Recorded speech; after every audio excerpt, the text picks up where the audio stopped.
Good afternoon, everybody. Colin here with iReviews.com. Back at it again with another video.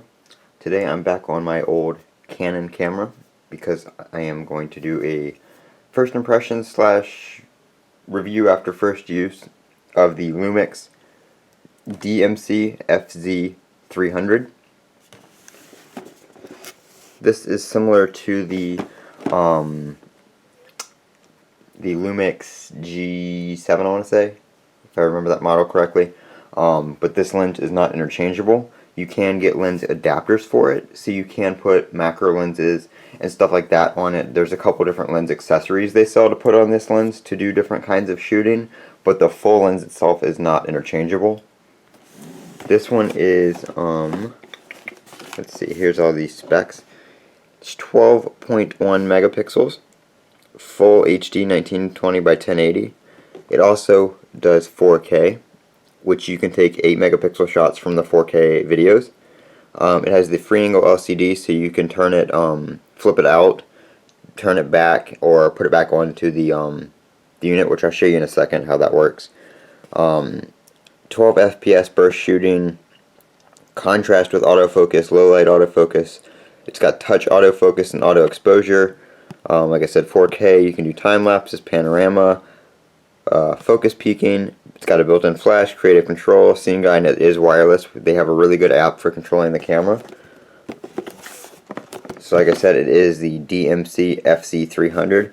These are hard to find on Amazon by themselves, but I will link a kit down below in the description if you want to pick up a really good priced kit. Around $600 for something with a bunch of different accessories in it, memory cards, tripods, battery, stuff like that. Get the box out of the way. The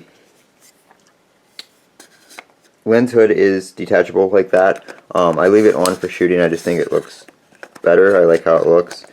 So it kind of you just got to find the right spot. There we go. And on it is. So I like using that for video shooting. I just think it looks really, really nice. The lens on it is 25 to 600 millimeters, f2.8 aperture. It is, if you take the lens cap off, the Leica, something like that, however you say their lens,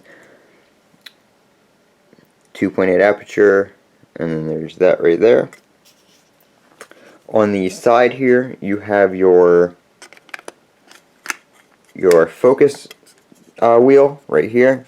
You have your zoom right there. There is also zoom on the finger button, your trigger right here. So if you want to zoom in and take a picture, you can do that from here. Or if you're holding it like that, you can zoom right where your thumb would be. So it's pretty good. You have a hot shoe on the top here, a microphone in on the side here. Your strap attachment points, I don't have the strap on here because this is mostly on the tripod. You have your HDMI right in there with your AV out, your digital out, so it's the USB, and then you have your remote in right there, so you can plug in the remote. I don't know what this is for, I haven't used that yet. Here are your different shooting modes. It's in a movie right now because I use it for videos. If you want to do photo, you just put it back on P. You have on, off. The eyesight right here is automatic, so if you have the screen flipped out, go ahead and turn it on. Take the cap off so you can actually see something. If you have it turned on, there's no memory card, but if you put your eye over it, it won't do it with my finger, but if you put your eye over it, the screen automatically turns off and it automatically switches up to here. You can also use that button right there. I don't know if you can see it, but there that is. But like I said, it automatically does it.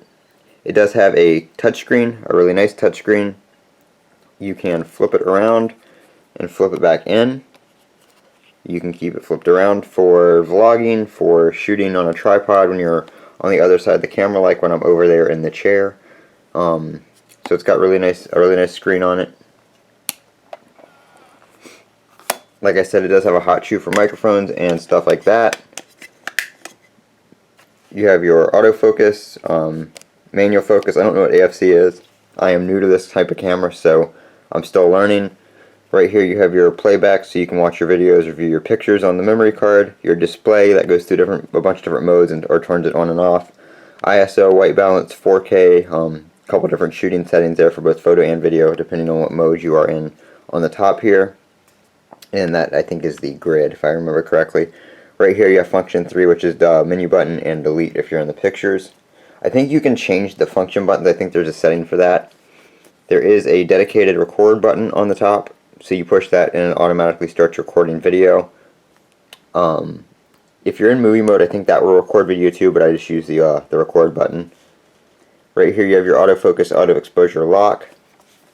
Right here I think is another autofocus button. I'm pretty sure that makes it focus, if I remember correctly. Like I said, I've only used it once. I'm new to the camera. If there's anything that I messed up, correct me down in the comments.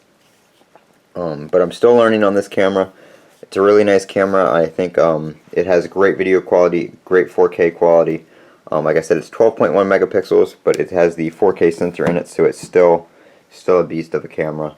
Like I said, they run about $600. I'm going to link you down to a bundle in the description where you get a couple accessories with it. But this has been Colin with AppleReviews.com. As always, have a great day. Don't forget to comment, rate, and subscribe down below.